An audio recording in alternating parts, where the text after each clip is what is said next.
for Norton, Samuel Kujeto-Ablakwa, has given indication that the National Security Minister will be hauled before Parliament over a survey conducted by the National Intelligence Bureau, NIB, on the preferred choice of a running mate for MPP flag bearer Dr. Mahmoud Bawumia.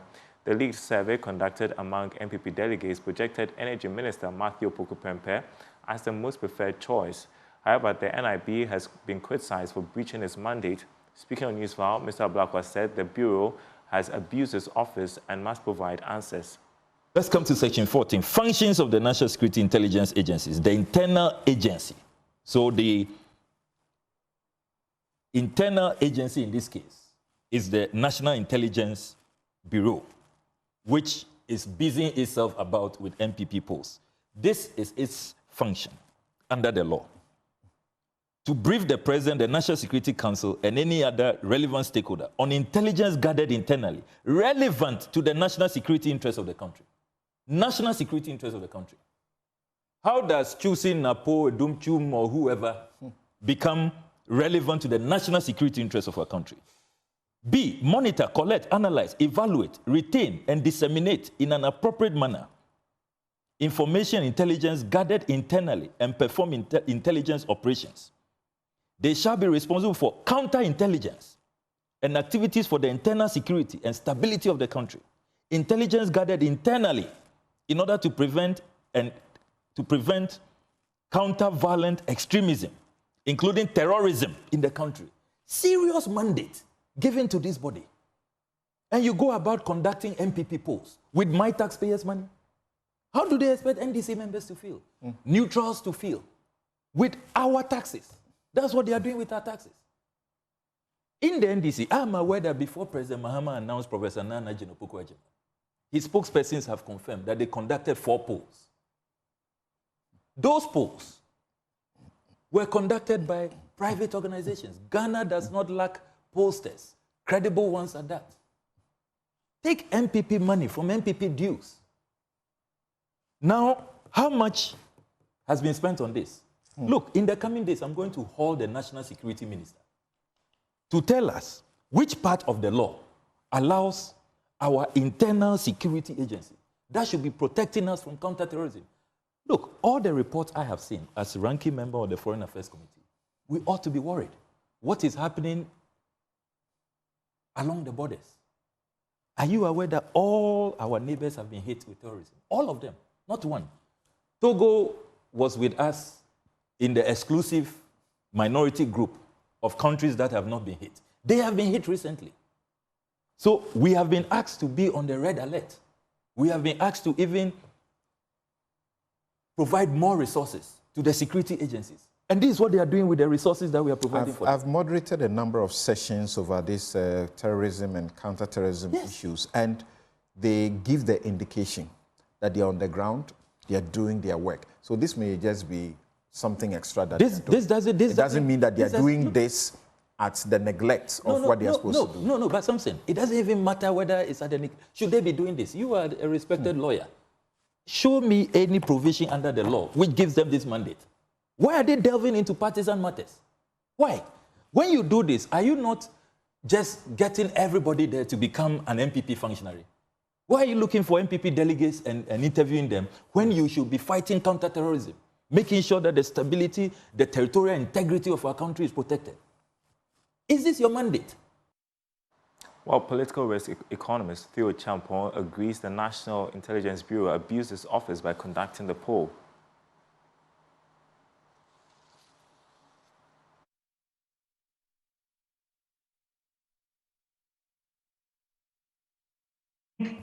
From where I sit and the people that I've spoken to and all, it looks as though the choice has already been made, right? And it's just a question of when that will be communicated to Ghanaians.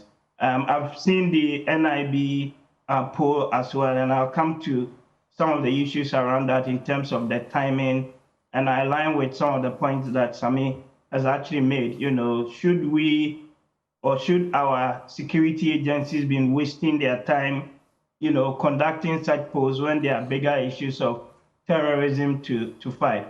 But if you actually look at the people that they polled, so these are the party grassroots. And you asked an extremely important question earlier, which is that, you know, the desires of the party, in this case here, you're getting almost 8 in 10 of the people they polled wanting the energy minister, Matthew Pokupempe, as the running mate, versus the desire of Ghanaians. You know, how do you actually square that? So, for example, you look at the report, and it talks about they want charisma, they want someone who has popularity amongst the party members or the grassroots, and can also drive, to an extent, you know, party unity. I did not see also too much about the extent to which the candidate would also kind of complement, right, the ruling or the running mate, and what other things that they bring to the table. Because I think it's quite important, because you would see that if you actually poll Ghanaians as a sample group in terms of what they actually want from a running mate, versus if you poll from amongst the party itself. So this is a tough sample. You may get that the differences and the aspirations are quite different in that extent. Well, away from that story, Majority Chief Whip Frank Annoh-Dompreh has claimed in Parliament that government has settled a significant portion of the debt owed the West Africa Examination Council, WAEC. WAEC has said that it might have to postpone the upcoming Basic Education Certificate Examination, BECE, due to financial constraints imposed on it as a result of the debt. Speaking on the floor of the House, Bole Bamboa MP Yusuf Sulemana charged the Education Minister to focus on clearing that debt instead of pushing, quote, unwanted bills through Parliament. Today as we speak, WAEC is complaining that they do not even have money to conduct BEC exams. That is what we should pay attention to. We don't see that to the agents, and we don't see that as an issue that we should address immediately. What we are talking about is taking National Service Bill and the certificate of agency. When in nature for this country, BEC is to be written very soon, and WAEC is unable to raise money to do it, and nobody is talking about that. I think that the minister should be interested in raising money for WAEC to be able to conduct BEC exams for our children.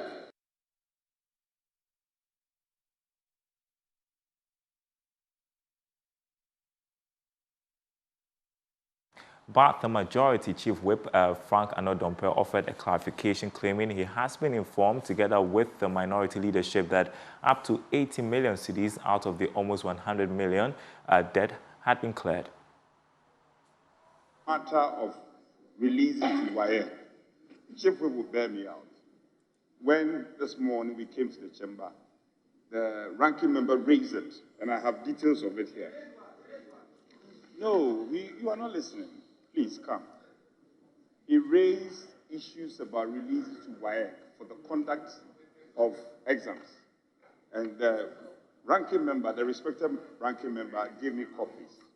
So myself and the Chief Whip, we followed up and we spoke to the Minister of State, Honorable Abner Saisai. She got back to the ministry, did all the checks, and confirmed that indeed they have made significant release. Significant. Well, please, listen to me. So we are told an amount of 80 million has been released. So please, my colleague can make all his points, but he should stay clear of that. The matter has been dealt with. Well, we can now hear from Minority Chief Whip Kwame Governs Agboja, who challenges claims, insisting his side is not aware such an amount has been paid.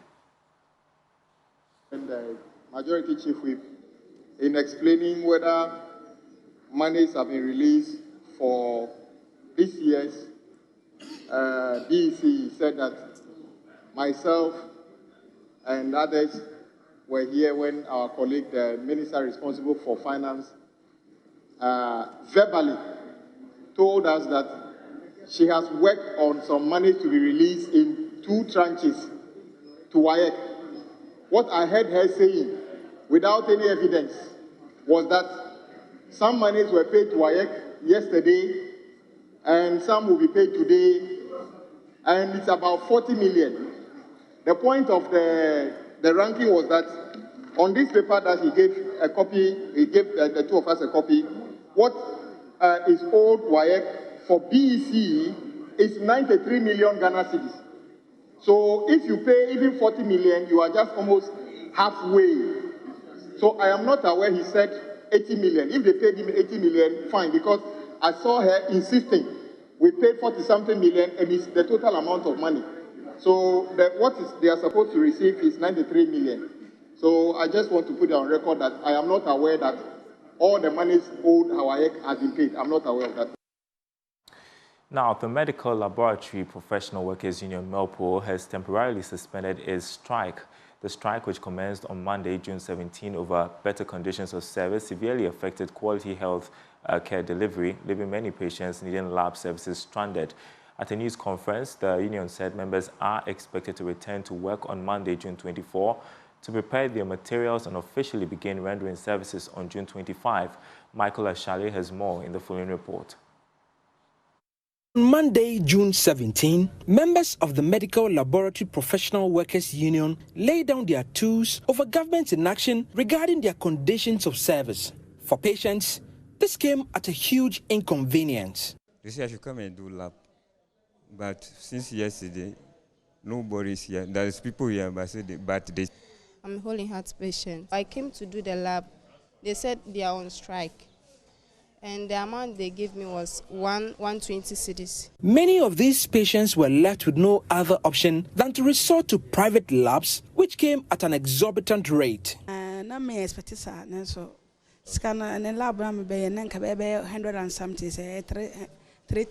Some relief at last. After 5 days of strike, the union has now resolved to suspend their strike. General Secretary of the union, Cephas Akoto, says this is a precondition from the National Labour Commission to allow negotiations to resume. Having reviewed the above directive by the National Labour Commission at the National Executive Council meeting and other stakeholders meeting held between yesterday night and this morning, with our labour consultant in attendance, we have resolved to put on hold the ongoing industrial action and further advise all members of the union to return to work at their various places of work by Monday, the 24th of June, 2024. The NLC expects that both the union and the government will conclude their talks before Thursday, June 27. Even ahead of that, the union is threatening to reactivate their strike if talks break down. Till now, Fair Wages and Salaries Commission has never seen the reason to invite us for any engagement. Even the Ministry of Health has failed to engage the union till now. But for us, we can see what our clients are going through, and we cannot be insensitive. And ourselves, we are not immune to strike action. And so we are putting it on hold, giving them the opportunity to rethink. And if they fail to act, we will go back to the decision. A pile of work awaits these lab technicians at nearly all public health institutions. The union says they are putting measures in place to clear the backlog. We know lives are involved. So where there is the need to prioritize, we will do that. And we'll put plans in place depending on, because it's not the same case across. Some facilities may have high workload, some may not even have any at all. So the lab management at that level, they know what they have to do to clear the backlog. Okay. Meanwhile, the group is threatening to bring institutions harassing some of their members before the National Labour Commission. I can tell you, Pong, for instance, a member there has been asked to vacate his accommodation. If you go to Holy Family Hospital in Techiman, people have been threatened that their appointment will be terminated. When you go to Holy Family Hospital at Nkoko, management at that place has declared positions vacant. And Faith Mission. It remains to be seen what the outcome of the negotiations will be. For Joy News, Michael Ashale. The Northern Regional Minister Shani Al-Hassan Saibu has expressed worry over the increasing cases of non-communicable diseases in that region. He says the region has seen a significant increase in cases such as diabetes, hypertension, among others.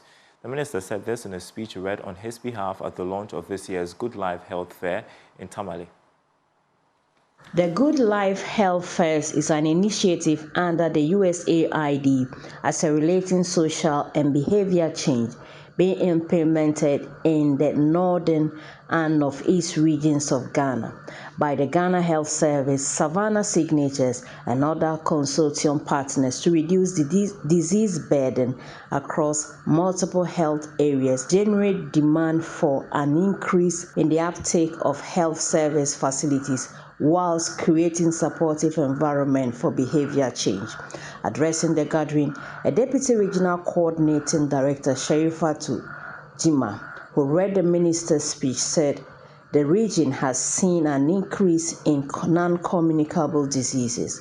She said even though there is an increase in cases such as cardiovascular disease, hypertension, asthma, and other cases of diabetes has seen a decline, attributing it to positive healthy behaviors adopted by the citizens. I am reliably informed that non-communicable diseases such as diabetes, cardiovascular diseases, that is hypertension and stroke, asthma, cancers, and the others are increasing in the region. The region recorded 0.27% of diabetic cases in 2021. It declined to 0.24% in 2022 and further reduced to 0.11% in 2023. The continued decline in trend of these diseases can be partly attributed to the positive healthy behaviors adopted by citizens through accelerating social and behavioral change activities in the region. It is therefore abundantly clear that adopting positive healthy attitude can be beneficial and cost-effective in preventing diseases than to treat them. The Northern Regional Director of Health Service, Dr. Abdullah Yakubu, whose speech was read on his behalf by the Regional Health Promoter, said the Good Life Health Fairs is aimed at bringing health service and health education to the doorstep of the people. The Good Life Health Fairs embody the power of community-based interventions by bringing health services, education, and commodities directly to the people. You break down barriers to access and empower individuals to take charge of their health. Through practical demonstrations and direct engagement with health providers, community members will gain the skills and confidence to adopt healthy behaviors and navigate the health systems. Executive Director of the Savannah Signatures, Dr. Stephen Agwanyo, said the collaboration is aimed at contributing to the Healthy Life campaign for a healthy population. These health fairs are envisioned by the leadership of the USAID SBC activity, exemplifies the significance of today, June 20th, World Productivity Day, in many ways. Through the health fairs, we showcase how a strategy such as this, a health fair, can help us perform simple tasks but achieve more results, more health outcomes in the end. By doing all of this, we are contributing to a healthy population who will be more productive, and not just to their local communities, but to the nation Ghana.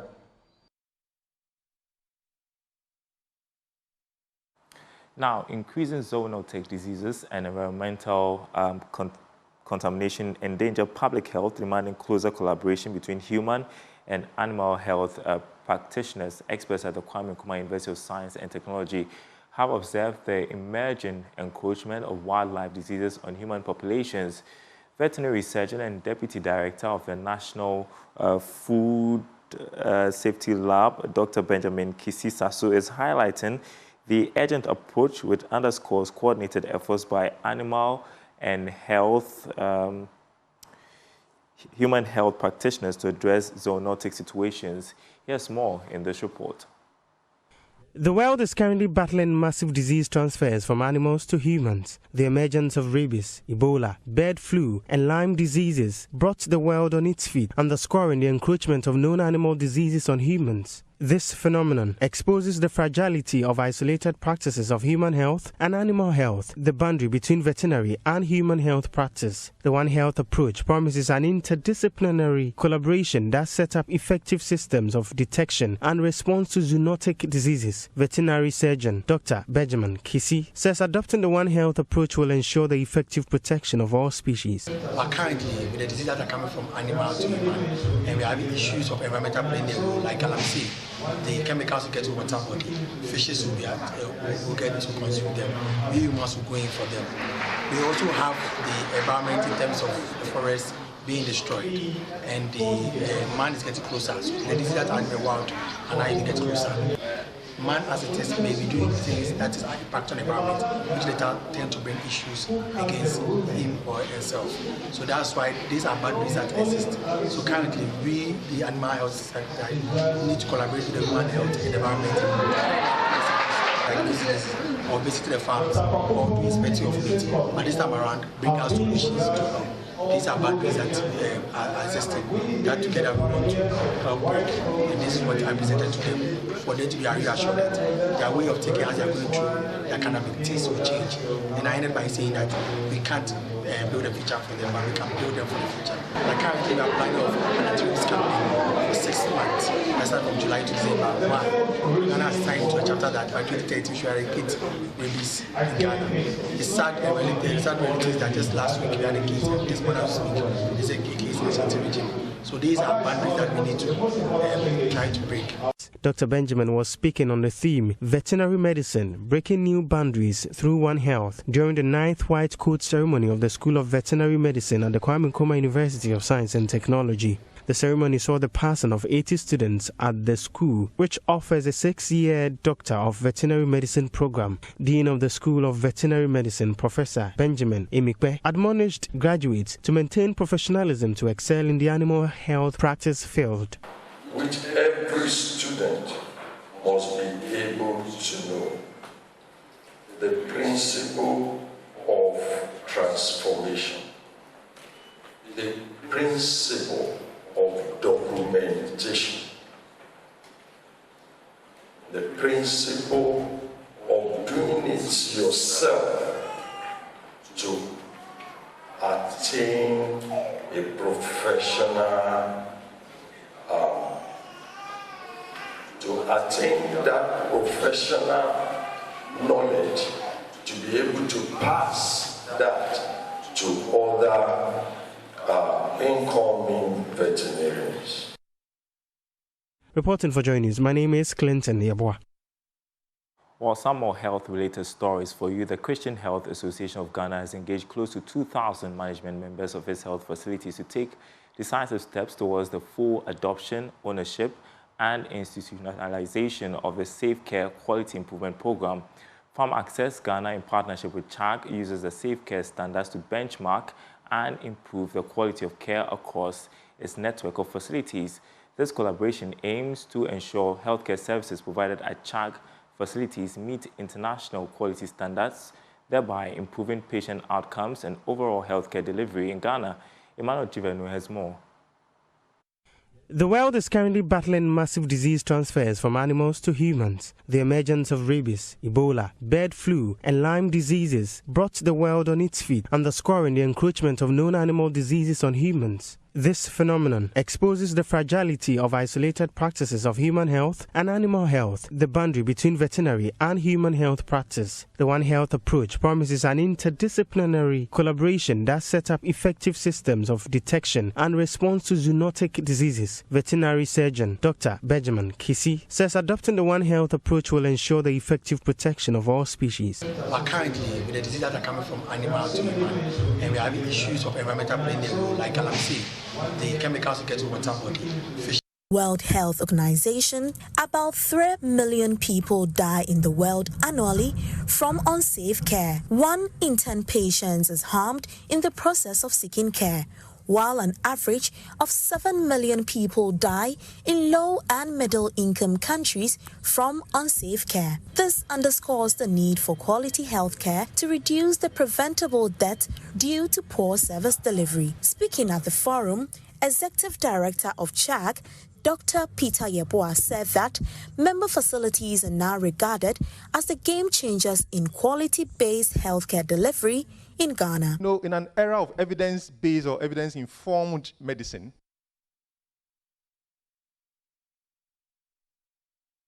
most importantly, coming out with innovative interventions to address the gaps identified. CHAG is now being acclaimed as a thought leader, as an innovator, as a pioneer, as a game changer. On his part, the country director of Farm Access Ghana, Dr. Maxwell Enchi, revealed that Ghana Health Service is gradually adapting, scaling up, and nationalizing safe care. The Ministry of Health has also seen the change that CHAG has birthed because it has heightened and enlarged the need for quality. If you look at, and I was surprised when the Ministry of Health shared the Health Summit agenda with me, and I realized that the big item ticket on it was about the CHAG Safe Care Program and how the whole of Ghana can learn from it. Safe Care Director Ghana, Bonifacia Benifo Eji, emphasized the importance of ownership and commitment to continuous improvement. Quality is the responsibility of those in authority. The quality ownership is not from bottom, like we are talking about, we are doing now. It is actually from top.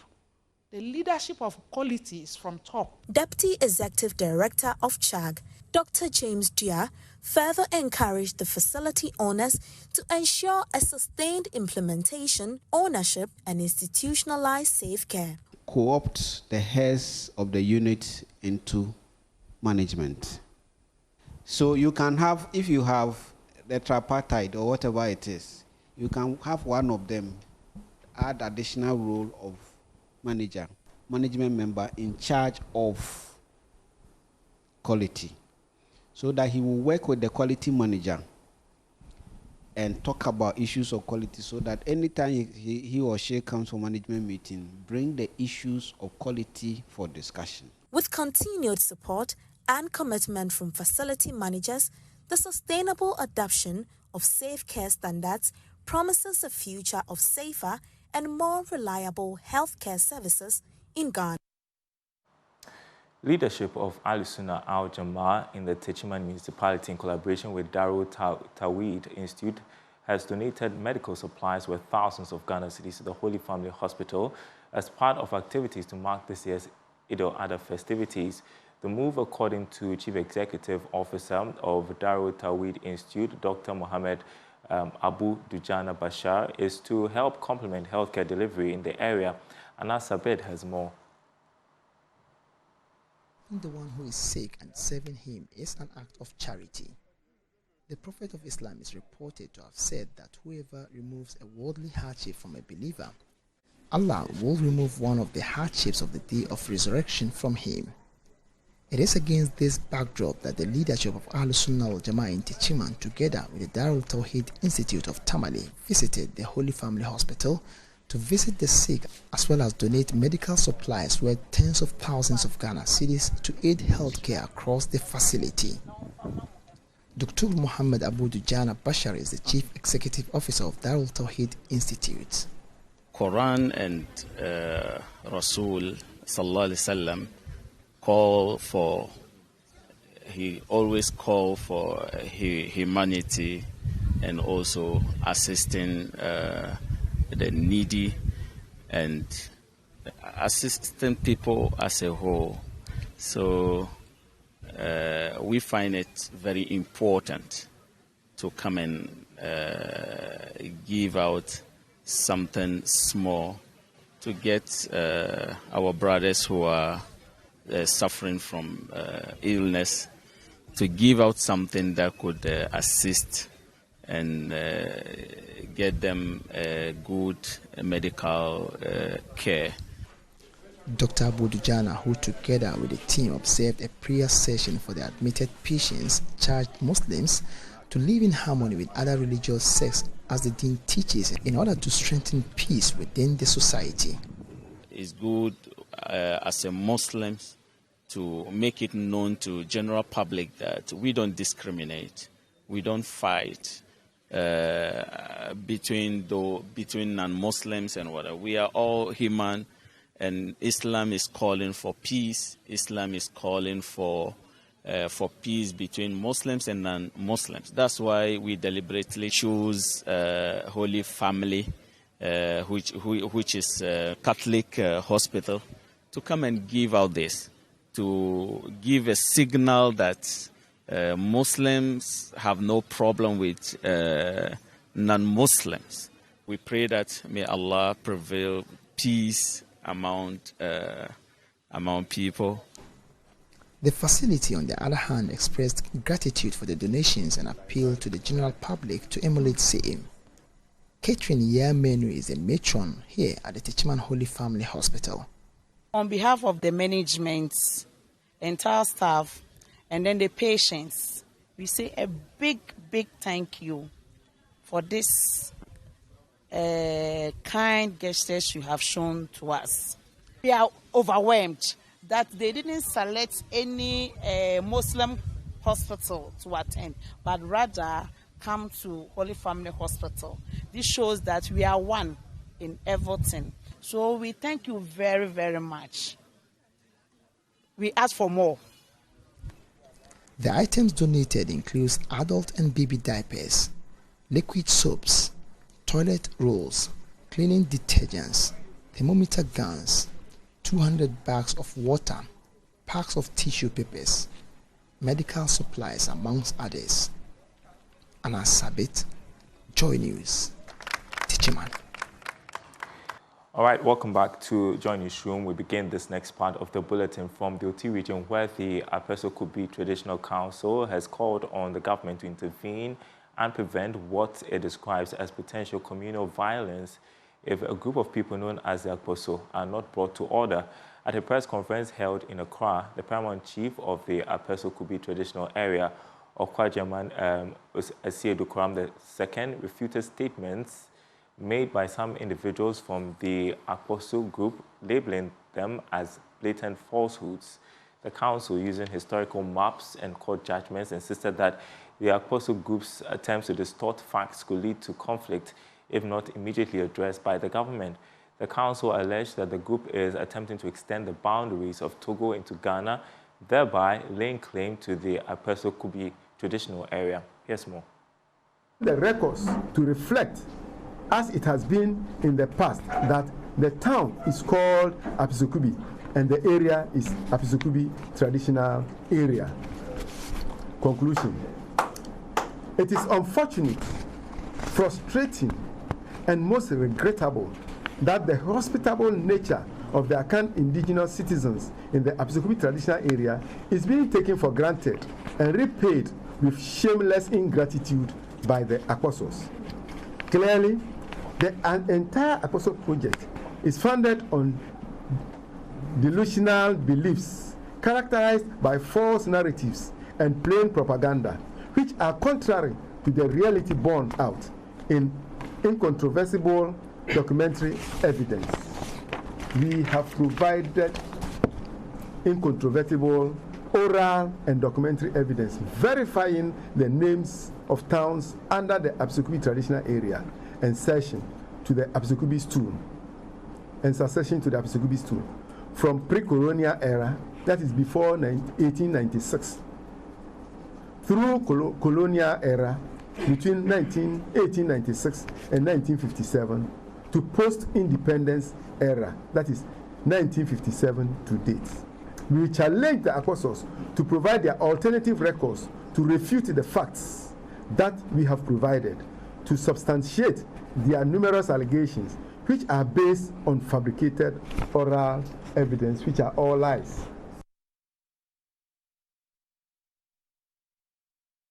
Well, private legal practitioner Daniel Usunyampong expressed concern over the situation, highlighting the possibility of confusion and residents taking the law into their own hands. Citizens of Ghana, we are all supposed to respect the law. If you are the strongest person, you still have to go by the law.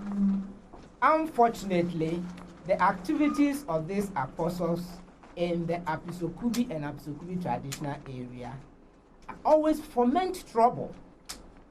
And we are saying that unless there's a third party, which generally should be government, intervening, the tendency is that when people get frustrated, they are likely to resort to self-help and say that, okay, if I have nobody fighting my cause, let me fight it myself.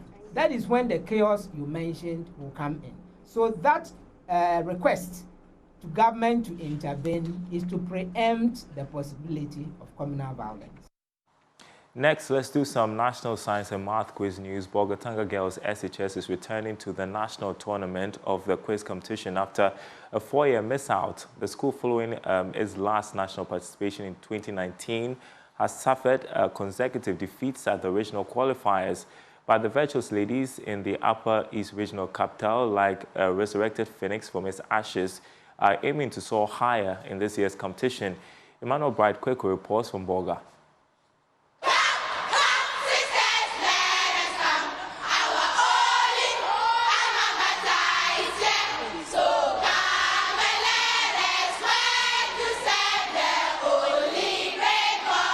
And definitely you would want to come and enjoy them as they qualify to the national tournament. Unfortunately, last year they were kicked out and missed out, but they are now back and they are promising a better performance. And today they have given us a wonderful performance. It has been for like 2 to 3 years since we haven't qualified, so I'm very excited. I don't know what to say. So how? Let me understand. All these years trying to qualify and not meeting the targets. How was the treatment, or how bad were you feeling? It was awful though, but we, the students, kept in much effort to qualify this year. Anyone who comes our way, we are destroying that person.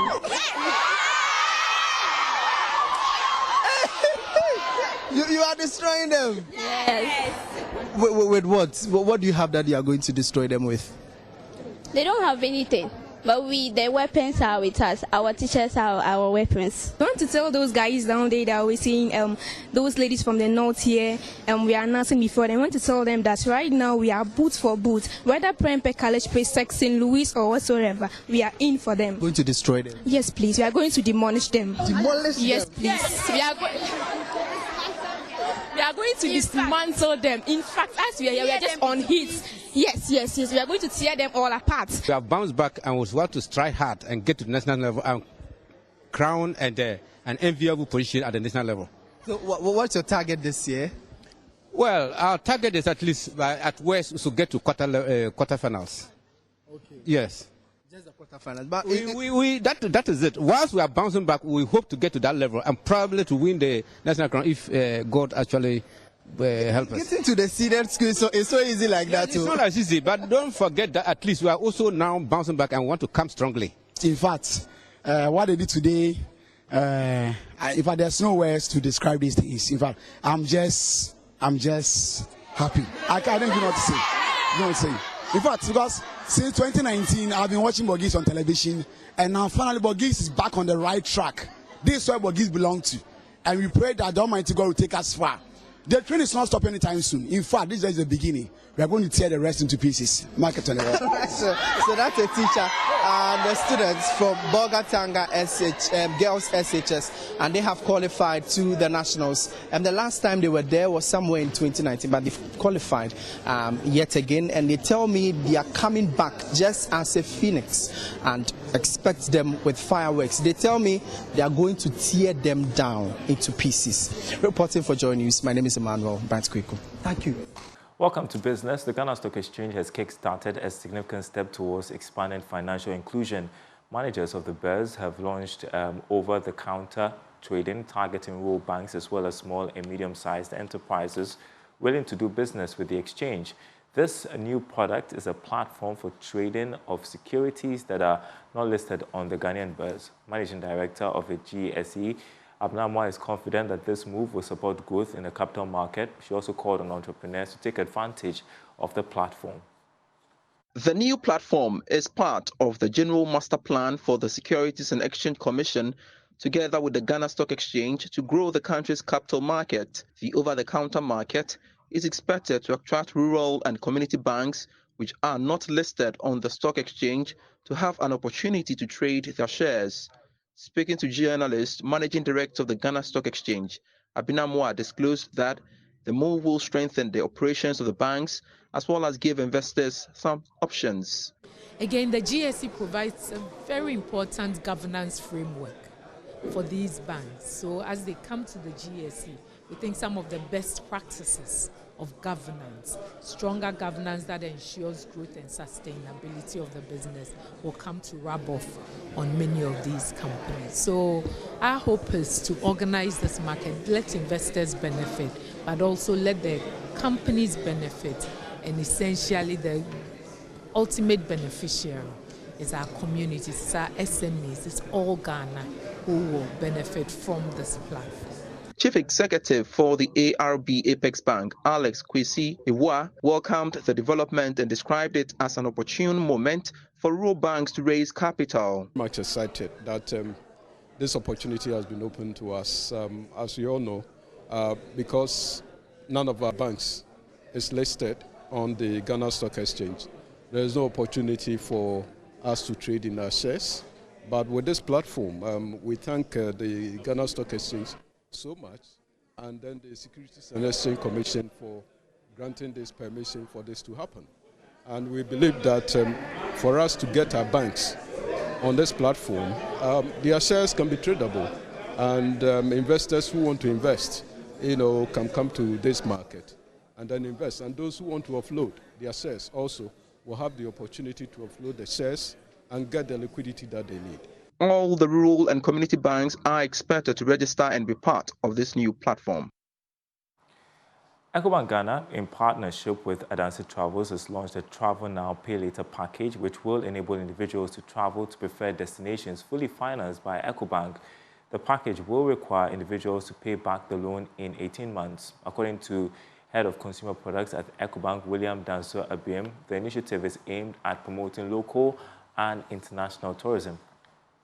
The Travel Now, Pay Later initiative will enable Ecobank account holders to access a loan of up to $5,000 to travel to any destination of their choice. The loan comes with a flexible payment plan that allows borrowers to pay back within 18 months. According to Head of Consumer Products at Ecobank Ghana, William Danso, the initiative will promote tourism. Adansi is well established when it comes to traveling. They've been doing this thing for more than 11 years now. Ecobank is a very solid brand. We've been in Ghana more than 30 years, okay? About Africa. Africa is in our heart, and we believe strongly to contribute to Africa. So it's not something that we are starting today and ending tomorrow. It's something that is available for us as long as we can, and you can trust us that we'll keep improving it and making it better for you. So all we are seeing in this solution is that you want to travel, you desire to travel, whether it is in Ghana, is in Africa, is out of Africa. So long as you have that dream, we want to do the financing for you. So simply just pick your pro forma invoice from Adansi. You trust them, they can give you a nice package. Just pick that, and when you pick that, walk to us in Ecobank.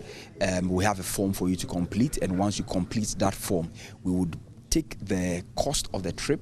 It's up to $5,000, but as we had indicated earlier, it's your inflow that would determine how much you could access.